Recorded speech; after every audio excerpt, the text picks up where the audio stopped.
बिस्मिल्लाहिर्रहमानिर्रहीम। साथियों, जिस चीज़ का पूरे देश को इंतज़ार था वो बहरहाल आज मिल गई है। यानी उत्तर प्रदेश सरकार ने बकरीद ईद उल अज़हा के त्यौहार को लेकर बाकायदा गाइडलाइन जारी कर दी है। गाइडलाइन में बहुत ही साफ शब्दों में साफ लफ्ज़ों में कहा गया है कि मुसलमान 1 अगस्त को नमाज़ पढ़ेंगे, फिर 1 अगस्त को, 2 अगस्त को और 3 अगस्त को कुर्बानी करेंगे और जानवरों को कुर्बानी करेंगे। ये गाइडलाइन में कहा गया है।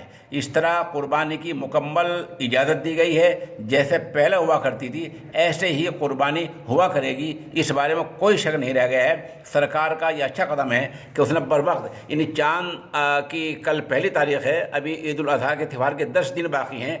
10 दिन पहले ही सरकार ने गाइडलाइन जारी करके बता दिया है कि कुर्बानी पर रोक का कोई इरादा नहीं है, बल्कि कुर्बानी जैसे पहले हुआ करती थी ऐसे ही होगी।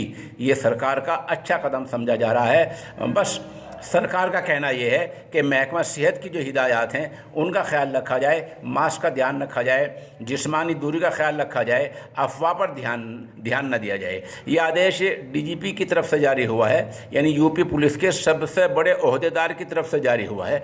इसमें पुलिस से कहा गया है कि सोशल मीडिया पर कड़ी निगाह रखी जाए ताकि कोई अफवाह फैलाए तो उसके खिलाफ फौरी कार्रवाई हो। इसी तरह यूपी पुलिस ने, डीजीपी ने मकामी प्रशासन को, स्थानीय इंतज़ामिया को ये भी कहा है कि इबादत गाहों पर, ख़ासकर अहम इबादत गाहों, खा मंदिर हो, मस्जिद हो, उन पर निगाह रखी जाए ताकि कोई गलत आदमी ऐसे मौके पर कोई गलत चीज़ डालकर लोगों में झगड़ा न पैदा कर दे।